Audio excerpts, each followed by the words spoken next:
বন্ধুরা, তো চলে এসেছি তাজ কিচেনে। আজকে বানিয়ে দেখাবো চালের গুঁড়ো দিয়ে পায়েস রেসিপি।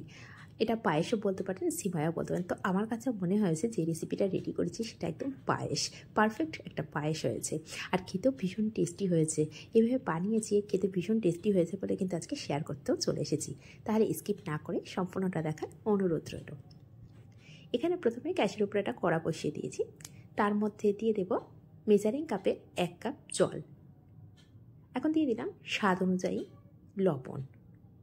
এটা দেখুন ভালো করে জলটায় বড় করতে শুরু করেছে। তো খুব ভালোভাবে যখন ফুটে গেছে, ঠিক যে কাপ মেপে আমি জল নিয়েছিলাম সেটা আমি একটা বাটির মধ্যে ঢেলে নিয়েছিলাম। এই কাপ মেপেই জলটা নিয়েছিলাম। এখন এই কাপ মেপেই 1 কাপ এখানে দিয়ে দিয়েছি চালের গুঁড়ো বা চালের আটা। এটাকে দিয়ে ভালো করে জলের সাথে মিশিয়ে দেব। আর যখন ভালো করে জলটা ফুটে গেছিলো না, ঠিক সেই পর্যায়ে আমি এখানে ফ্লেমটা একদম মিডিয়াম টু লো করে দিয়েছিলাম। এতে করে জলটা খুব তাড়াতাড়ি শুকিয়ে যাবে না, আর আটার সঙ্গে খুব ভালো করে মিশে যাবে। আর এইভাবে ডোটা না খুব সফট হবে। তো এখন আমি ফ্লেমটা একদম লো করে দেব, দিয়ে 1 মিনিট মতো একটু ঢাকা দিয়ে রেখে দেবো। এতে করে আটাটা ভালো করে সিদ্ধ হয়ে যাবে। তো 1 মিনিট পরে আমি এখানে ঢাকনাটা খুলে নিচ্ছি। নিয়ে এখন যে ডোটা রেডি করব সেটা স্প্যাচুলা দিয়ে ভালো করে একটু মিশিয়ে নেব এইভাবে। আর কতটা সুন্দর সিদ্ধ হয়ে গেছে সেটা তো দেখে বুঝতে পারছেন। আর এইভাবে সিদ্ধটা যদি ভালো হয় না, খুব সফট হবে। যে রেসিপিটা করতে চাইছি সিমাই বা পায়েস, খুব সুন্দরভাবে রেডি করে নেব। তো এখন ভালো করে এইভাবে নাড়াচাড়া করে দেখুন অনেকটাই দলা পাকিয়ে যাচ্ছে, একসঙ্গে কড়া থেকে ছেড়েও যাচ্ছে। ঠিক এই পর্যায়ে আমি গ্যাসের ফ্লেমটাকে অফ করে দিয়েছি। অফ করে 10 মিনিটের জন্য ঢাকা দিয়ে রেখেছিলাম। এতে করে ডোটা খুব সফটও থাকবে আর অনেকটা ঠান্ডা হয়েও যাবে, খুব একটা শক্ত ভাবটা আসবে না, সেই জন্য ঢাকা দিয়ে রেখেছিলাম। এখন ভালো করে আমি এটা থেকে ডোটাকে ভালো করে মেখে একটা সফট ডো রেডি করে নেব। তো ভালো করে একটু মেখে নিতে হবে সময় ধরে। যত সময় ধরে ভালো করে মেখে নেওয়া হবে না, ডোটা খুব সফট হবে। আর চাইলে পাশে একটা বাটি রেখেছি, তার মধ্যে সামান্য জল আছে, আমি হাত ডুবিয়ে নিয়ে ভালো করে মেখে নিয়েছিলাম। এখন ডোটা রেডি হয়ে গেছে। এখন এরকম গ্রেটার সবার হাতের কাছে কিন্তু থেকে যায়, কিন্তু আমি এই গ্রেটারটা ব্যবহার করছি না, কারণ এটা দিয়ে একটু মোটা মোটা করে সিমাইগুলো পড়বে। তো আমি যেহেতু সিমাই বা পায়েস বলেছি, সেই জন্য একটু সরু করেই ফেলবো। সেই জন্য এখানে আমি ছোট জালি যে গ্রেটারটা হয় সেটাই নিয়েছি। তো এখন আটাটাকে আমি দুভাগ করে নিচ্ছি। দুভাগ করে নিয়ে একটা সাইডে রেখে দেবো, আর একটা ভাগ আমি নিয়ে নেব। আর এখানে খেয়াল রাখতে হবে চালের গুঁড়োটা একটু বেশি পরিমাণে সাইডে নিয়ে নিতে হবে। এতে করে কি হবে, যে সিমাই বা পায়েসটা করতে চাইছি সেটা কিন্তু একদম জড়িয়ে যাবে না। এখন গ্রেটারের মধ্যে ভালো করে একটু আটা লাগিয়ে নিলাম। এটা কিন্তু চালের আটা। তো এখন অল্প অল্প করে এই ডো থেকে আমি অল্প অল্প করে সামান্য যে ডোটা রেডি করেছি নিয়ে নিচ্ছি। নিয়ে এইভাবে একটু চেপে চেপে দেখুন, যেহেতু বলেছি পায়েস করছি সেজন্য একদম সরু সরু, এটা সিমাইও বলতে পারেন বা পায়েস বলতে পারেন। তো আমার কাছে তো পারফেক্টভাবে পায়েসটা লেগেছে। আপনাদের কাছে কি লাগে রান্না করার পরে অবশ্যই কমেন্ট করতে কিন্তু একদমই ভুলবেন না। তো এভাবে দেখুন আটার মধ্যে দিলে কী হবে না, এরকম ছাড়া ছাড়া হবে। আর যদি আটাটা না দিই না, সেক্ষেত্রে একদম দলা পাকিয়ে যাবে। দেখুন সামান্য একটু দলা পাকিয়ে গিয়েছে, আমি হাতে করে নিয়ে সেটাও দেখিয়ে দিচ্ছি। সেই জন্য আটার মধ্যে একটু ভালো করে নিয়ে নিতে হবে। যত ভালো একটু বেশি করে আটা দেওয়া হবে না, প্রত্যেকটা ছাড়া ছাড়া হয়ে যাবে, একদম সীতাভোগের মতন দেখতে লাগছে দেখুন।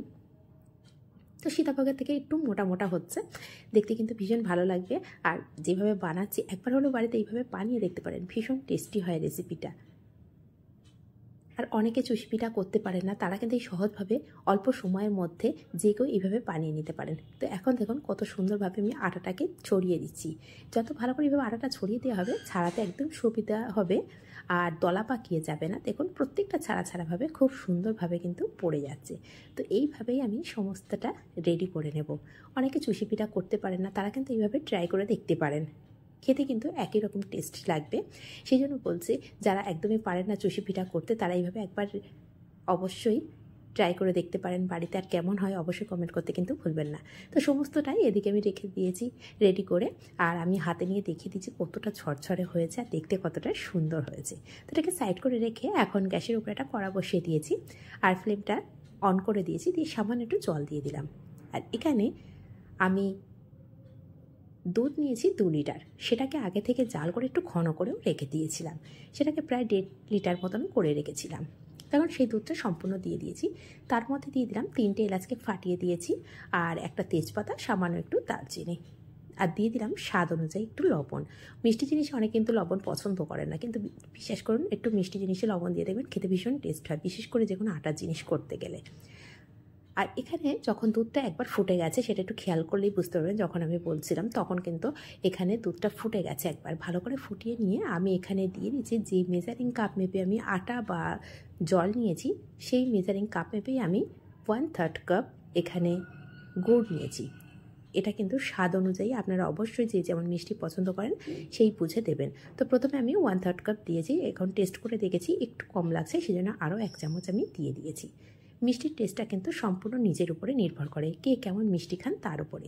প্রয়োজন হলে বেশি দিতে পারেন, বাড়িয়ে দেবেন একটু, আর প্রয়োজন হলে একটু কমিয়েও দিতে পারেন। প্রথমে 1/2 কাপ দিয়ে দেখবেন, দিয়ে যদি মিষ্টি কম লাগে সেক্ষেত্রে 1 চামচ করে বাড়িয়ে দিতে পারেন। তো মিষ্টিটা সম্পূর্ণ এটা বলা যায় না, যার টেস্ট অনুযায়ী সে দিতে পারেন।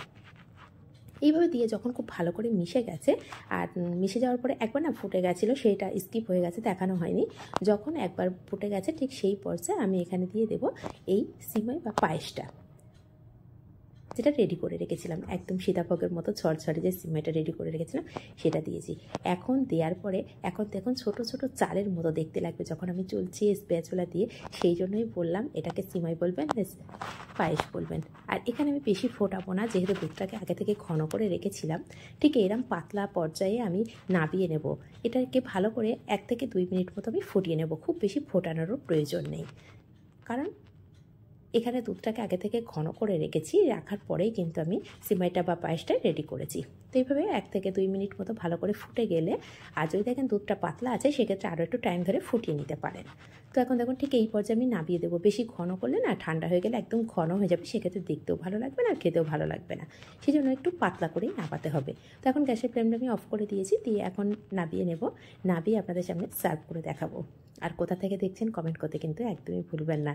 যদি রেসিপিটা ফেসবুক থেকে দেখে থাকেন পেজটিকে অবশ্যই ফলো করে রাখবেন, আর যদি এটি ইউটিউব থেকে দেখে থাকেন চ্যানেলটিকে সাবস্ক্রাইব করে পাশে থাকা বেল আইকনটি প্রেস করে রাখবেন।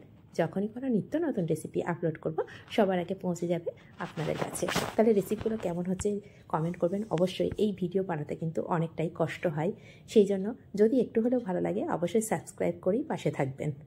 যখনই কোনো নিত্য নতুন রেসিপি আপলোড করব সবার আগে পৌঁছে যাবে আপনার কাছে। তো এখন দেখুন দেখতে শুধু সুন্দর হয়নি, এটা খেতে ভীষণ টেস্টি হয়েছে। একবার হলো বাড়িতে কিন্তু এইভাবে বানিয়ে দেখতে পারেন যে রেসিপিটা কেমন। যারা সিমাই বানাতে পারেন না বা চুষি পিঠা বানাতে পারেন না তারা কিন্তু এইভাবে বানিয়ে দেখতে পারেন, টেস্টটা কিন্তু ভীষণ সুন্দর হয়। আর এটা পায়েসও বলতে পারেন, একদম পায়েসের মতো দেখতে লাগছে। তাহলে কেমন হলো রেসিপিটা অবশ্যই কমেন্ট করতে কিন্তু বারবার বলছি একদমই ভুলবেন না। যদি ভালো লেগে থাকে নিজেদের মানুষের কাছে শেয়ার করে রাখবেন। ধন্যবাদ।